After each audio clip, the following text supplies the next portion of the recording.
سرکار غریب نواز علی رحمت رضوان کی زندگی اتنی باکمال اور بے مثال ہے کہ ہر کوئی چاہنے والا، ماننے والا، ان سے محبت کرنے والا جب ان کی لائف کو سنتا ہے، جب وہ دیکھتا ہے کہ سرکار غریب نواز علی رحمت رضوان نے اپنی تمام زندگی میں تمام مشکلوں کو برداشت کیا، تمام دشواریوں کو برداشت کیا، اور اس کے باوجود کبھی نماز کو ترک نہیں کیا، کبھی اللہ اس کے رسول صلی اللہ تعالی علیہ وسلم کی محبت میں کوئی کمی نہیں باقی رہی، بلکہ ہمہ وقت آپ اللہ رب العزت کو راضی کرنے میں لگے رہتے۔ سرکار دو جہان صلی اللہ تعالی علیہ وسلم کی محبت کا جام لوگوں کو پلاتے رہتے۔ آپ کے چاہنے والے جس طرح اللہ رب العزت کے نیک بندے ہیں، اسی طرح آپ کے چاہنے والے، آپ کے ماننے والے عاشق رسول بھی ہیں۔ آپ کے چاہنے والے، آپ کے ماننے والے عاشق صحابہ کرام رضوان اللہ تعالی علیہم اجمعین بھی ہیں۔ آپ سے محبت کرنے والے عاشق اہل بیت بھی ہیں۔ ان تمام چیزوں سے ہمیں یہ معلوم چلتا ہے کہ یقیناً سرکار غریب نواز علی رحمت رضوان سے جو محبت کرتا ہے، ان کو چاہیے کہ سرکار غریب نواز علی رحمت رضوان کی زندگی کا مطالعہ کرے۔ انہوں نے جو اپنی زندگی میں نیک کام کیا ہے، اس نیک کام کو کرنے کی کوشش کرے۔ انہوں نے اپنی زندگی میں جس چیز کو ناپسند کیا ہے، اسے اپنی زندگی میں ناپسند کرے، اور جو کوئی اس طرح کرتا ہے، ان کے بتائے ہوئے راستے پر چلتا ہے، انہوں نے جس طرح زندگی گزارنے کا حکم دیا ہے، اس طرح زندگی گزارتا ہے، یقیناً جانے وہ انسان عاشق غریب نواز کہلائے گا۔ یقیناً وہ انسان سرکار غریب نواز علی رحمت رضوان سے سچا پکا محبت کرنے والا کہلائے گا، اور وہی انسان انشاءاللہ تعالی اللہ رب العزت کے فضل و کرم سے جنت میں بھی جائے گا۔ اور جو انسان صرف خواجہ خواجہ کرے اور نماز کو ترک کر دے، ان کی زندگی کو سمجھنے کی کوشش نہ کرے، صرف اپنی منمانی کرے، یقیناً جانے ویسے انسان جہنم میں جائیں گے۔ اس لیے جہاں کوئی غریب نواز کا عاشق ملے، اگر وہ شریعت کے مخالف اپنی زندگی گزارتا ہو، فوراً اس کو سمجھانے کی کوشش کریں اور اس کو اللہ رب العزت کے قریب لانے کی کوشش کریں، اس کو عاشق رسول بنائیں۔ یہی سرکار غریب نواز علی رحمت رضوان کا پیغام ہے۔ ہر چاہنے والے کو چاہیے کہ سرکار غریب نواز علیہ رحمت رضوان کے پیغام کو عام کرے۔ حضرت سرکار غریب نواز علی رحمت رضوان ارشاد فرماتے ہیں کہ میں اپنے مرشد حقیقی حضرت خواجہ عثمان ہارونی رحمت اللہ تعالی علیہ کے ساتھ سوئستان کے سفر میں تھا۔ ایک روز ہم لوگ ایک قصبے میں پہنچے جہاں حضرت صدر الدین احمد سوئستانی رحمت اللہ تعالی علیہ رہتے تھے۔ وہاں وہ ہمیشہ عبادت میں مشغول رہتے تھے، اور کئی روز تک وہ اسی حالت میں رہتے تھے، اور میں ان کی خدمت میں کئی روز تک حاضر رہا، اور میں نے ان کی خدمت کرنے کا شرف حاصل کیا۔ ان کی حالت و کیفیت ایسی رہا کرتی تھی کہ جب کوئی شخص ان کے پاس بیٹھتا یا کوئی شخص ان کے پاس آتا تو وہ خالی ہاتھ اس کو نہیں بھیجتے تھے، وہ کچھ نہ کچھ اپنے مکان سے لا کر ان کو ہدیہ بطور تحفہ دے دیا کرتے تھے، اور اپنے چاہنے والوں کو یہ ارشاد فرماتے تھے کہ تم میرے حق میں دعا کرو کہ میں ایمان کی سلامتی کے ساتھ جاؤں، یعنی جب میں رخصت ہو جاؤں، جب میں انتقال ہونے لگوں تو میرا ایمان صحیح سالم ہو، میرا ایمان سلامت ہو۔ حضرت خواجہ معین الدین چشتی رحمت اللہ تعالی علیہ فرماتے ہیں کہ حضرت صدر الدین احمد سوئستانی رحمت اللہ تعالی علیہ جس وقت قبر کی سختی اور موت کا حال سنتے تھے تو تھر تھر آپ کانپنے لگتے تھے۔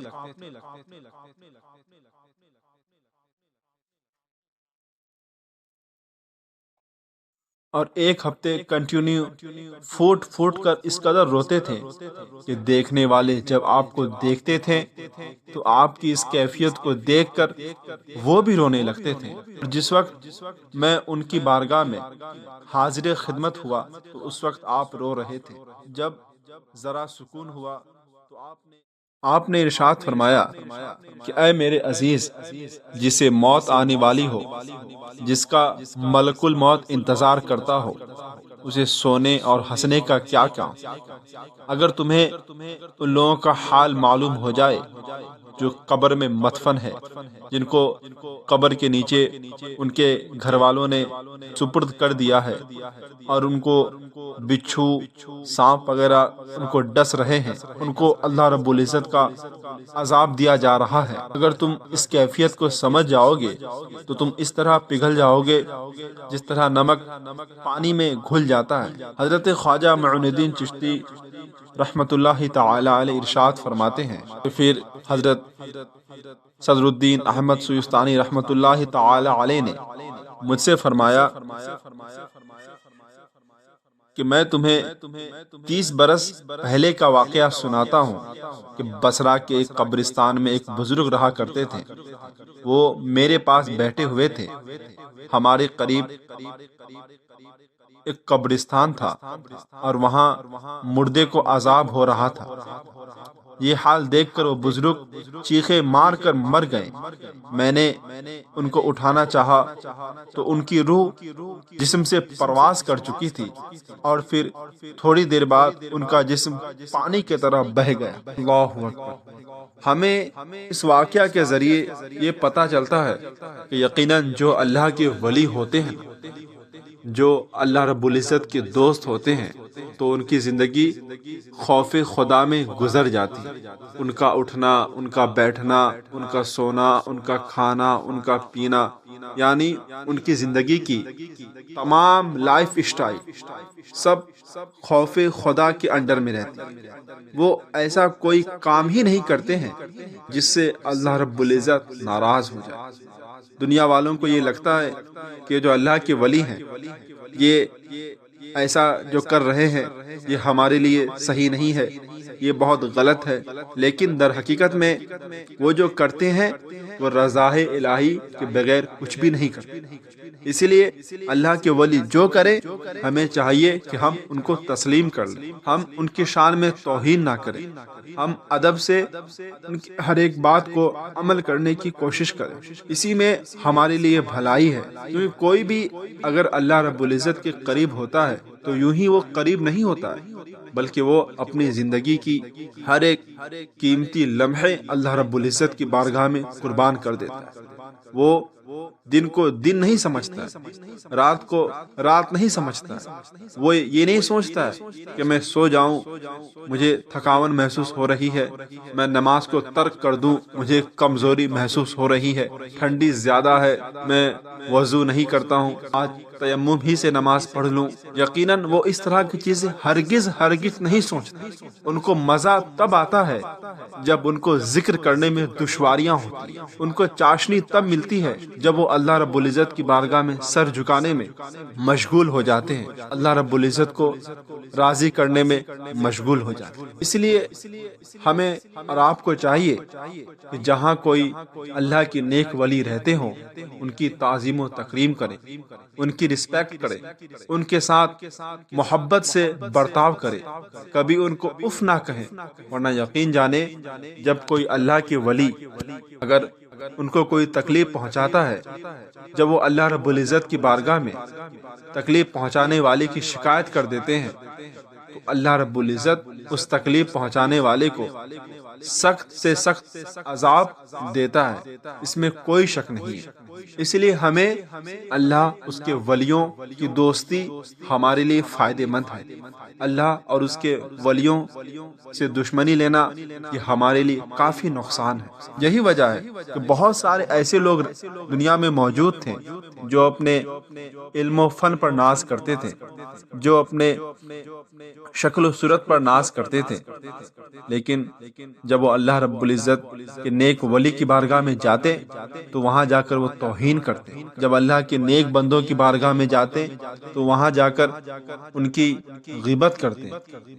اور اللہ رب العزت کو اس طرح کے لوگ ہرگز پسند نہیں ہیں۔ یہ تو اللہ کے ولیوں کی بات ہے۔ اگر کوئی عام انسان بھی دوسرے انسان کی غیبت کرتا ہے، اس کی شکایت کرتا ہے، لوگوں کو اس کے خلاف بھڑکاتا ہے، اس کی شان میں توہین کرنے والا لوگوں کو بناتا ہے، تو اللہ رب العزت کو یہ بھی پسند ہے۔ اللہ رب العزت نے قرآن کریم میں ارشاد فرمایا ہے کہ اگر کوئی کسی کی غیبت کرتا ہے تو گویا کہ وہ اپنے مرے بھائی کا گوشت کھائے۔ کیا آپ بتائیں، کیا کوئی پسند کرے گا کہ وہ اپنے مرے ہوئے بھائی کا گوشت کھائے؟ ہرگز عقل والے اسے پسند نہیں کریں گے۔ تو یہ تو نااہلوں کا کام ہے کہ وہ اپنی مرضی سے اپنی زندگی گزارتے۔ ہم لوگ اللہ رب العزت کے نیک ولیوں سے محبت کرنے والے ہیں، تو ہمارے لیے ضروری ہے کہ ہم اللہ کے نیک ولیوں کی سیرت پر عمل کریں کہ انہوں نے اپنی زندگی میں کون سا ایسا اعمال کیا ہے، انہوں نے اپنی زندگی میں کون سا ایسا افعال کیا ہے جس کی وجہ سے اللہ رب العزت نے انہیں اپنا دوست قرار دیا ہے، جس کی وجہ سے اللہ رب العزت کی قربت ان کو حاصل ہوئی ہے۔ ہمیں اس پہلو پر غور و خوض کرنے کی ضرورت ہے۔ اسی میں ہر ایک مسلمان کے لیے بھلائی ہے، ہر ایک ایمان والے کے لیے اس میں بینیفٹ ہے۔ جو عمل کرے یقیناً اللہ رب العزت ان کو جنت عطا کرے گا، اور جو اس کے برعکس کرے اس میں کوئی شک نہیں ہے کہ اللہ رب العزت اس کو جہنم میں ڈال دے گا۔ اس لیے غریب نواز سے محبت کرنے والے جتنے لوگ ہیں سب کے لیے ضروری ہے کہ غریب نواز علیہ رحمت الرضوان نے جس چیز کو کرنے کا حکم دیا ہے پابندی کے ساتھ اس کو کرے، جس چیز سے منع کیا ہے ذرہ برابر بھی اس کے قریب جانے کی کوشش نہ کرے۔ حضرت خواجہ معین الدین چشتی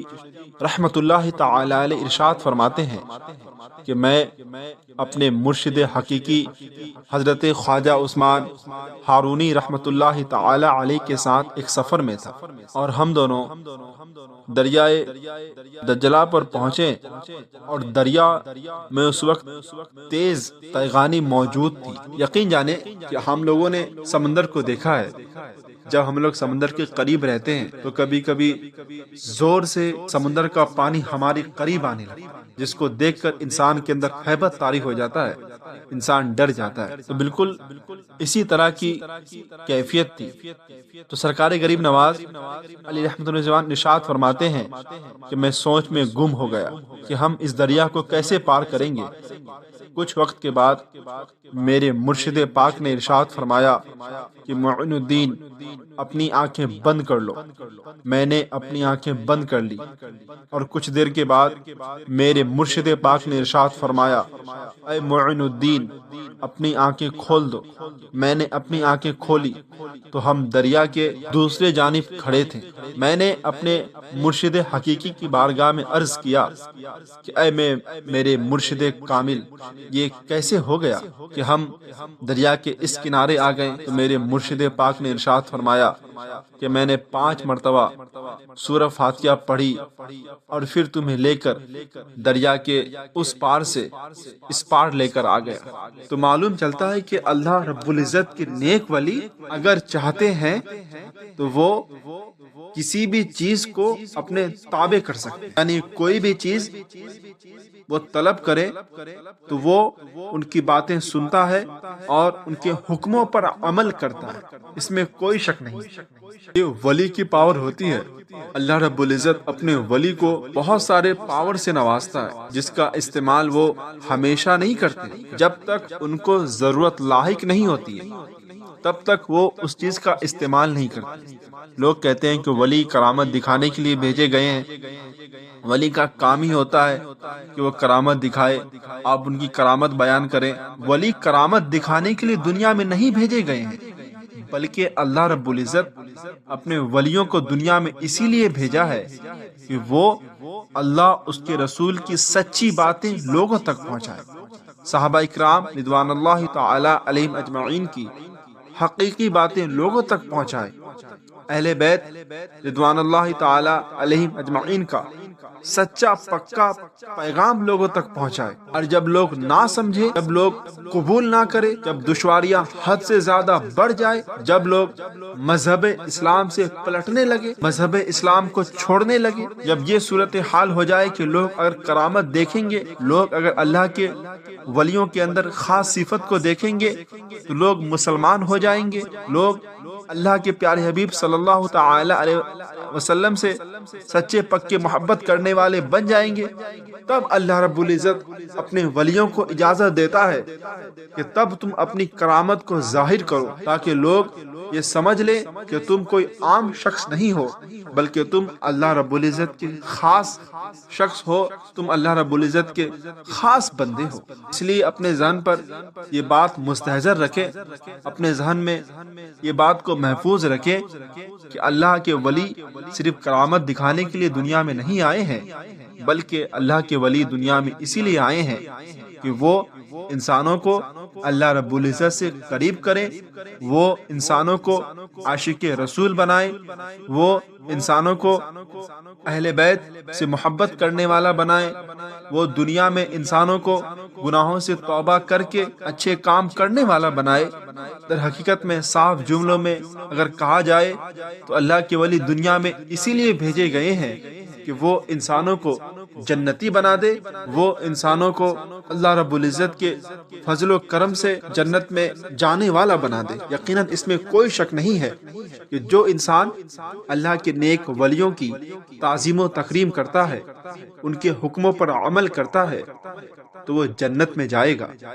ذرہ برابر بھی اس میں کوئی شک نہیں ہے۔ اسی لیے ہر چاہنے والے ماننے والے کے لیے ضروری ہے کہ وہ اپنے مرشد حقیقی کی پیروی کرے، ان کی اتباع کرے، یقیناً وہ جنت میں چلا جائے گا۔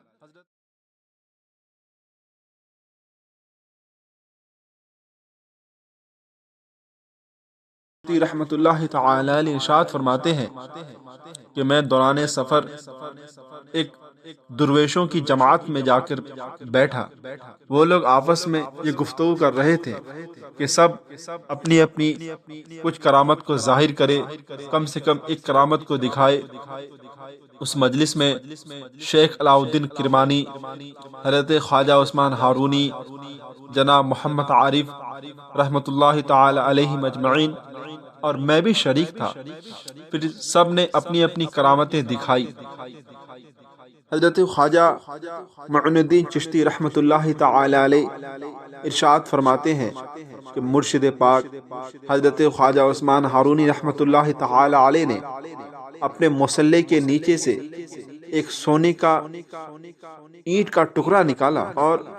اس ٹکڑے کو ایک درویش کے حوالے کر دیا، اور آپ نے ارشاد فرمایا کہ جاؤ سب کے لیے شیرنی لے کر آ جاؤ۔ پھر شیخ حضرت علاؤ الدین کرمانی رحمت اللہ تعالی علیہ نے ایک لکڑی کو ہاتھ مارا تو سونے کی ہو گئی۔ پھر مرشد پاک حضرت خواجہ عثمان ہارونی رحمت اللہ تعالی علیہ میری طرف متوجہ ہوئے اور آپ نے ارشاد فرمایا کہ اے معین الدین، تم بھی کچھ کرامت کو ظاہر کرو۔ میں نے مرشد پاک کے حکم سے اپنے کمبل میں سے 4 روٹیاں نکال کر ایک بڑے فقیر کی طرف بڑھا دیا۔ تو معلوم چلتا ہے کہ کبھی کبھی کرامت کو دکھانا اسی لیے چاہتے ہیں تاکہ اس کے ذریعے فائدہ ہو جائے، اس کے ذریعے اس محفل میں بیٹھنے والے لوگ اللہ اس کے رسول سے قریب ہو جائیں، اس محفل میں بیٹھنے والے لوگ گناہوں سے توبہ کرنے والے بن جائیں، اس محفل میں بیٹھنے والے لوگ یہ سوچنے پر مجبور ہو جائیں کہ کیا آخر ایسا ہو سکتا ہے؟ کیا اللہ رب العزت واقعی ایسی صلاحیت ولیوں کے اندر پیدا کرتا ہے کہ وہ جب جس چیز کو طلب کرتے ہیں تو اللہ رب العزت اس چیز کو اس کے لیے مسخر کر دیتا ہے، اللہ رب العزت اس چیز کو اس کے تابع کر دیتا ہے۔ یقین جانے کہ اللہ کے ولیوں کی زندگی اتنی خوبصورت ہوتی ہے کہ جب کوئی ان کی زندگی کا مطالعہ کرتا ہے، ان کی سیرت کا مطالعہ کرتا ہے، یقیناً وہ یہ سوچنے پر مجبور ہو جاتا ہے کہ اللہ رب العزت جب کسی بندے کو پسند کر لیتا ہے تو دنیا کی تمام دولت، دنیا کی تمام شہرت، دنیا کی تمام زینت اس کے قدموں میں لا کر رکھ دیتا ہے کہ وہ اس چیز کو حاصل کرتا ہے یا نہیں کرتا۔ آج ہمارا آپ کے سامنے کوئی چیز آ جائے تو ہم دوڑنے لگتے ہیں، ہم اس کی طرف کودنے لگتے ہیں کہ ہم اس کو حاصل کریں، جلدی سے ہم اس کو حاصل کر لیں۔ لیکن اللہ کے جو ولی ہوتے ہیں وہ دنیا کی چیزوں سے نفرت کرنے لگتے ہیں اور وہ اخروی چیز کی محبت اپنے دل میں پیدا کرنے لگتے ہیں۔ یہی وجہ ہے کہ جو لوگ دنیا کے لیے مرتے ہیں ان کا نام چند دنوں کے بعد مٹ جاتا ہے، لیکن جو اخروی فکر، اخروی محبت اپنے دل میں رکھتے ہیں ان کا نام قیامت تک مٹتا نہیں ہے، بلکہ اللہ رب العزت ان کے ناموں کو ان کے چاہنے والے کے دلوں میں زندہ کر دیتا ہے، اس میں کوئی شک نہیں ہے۔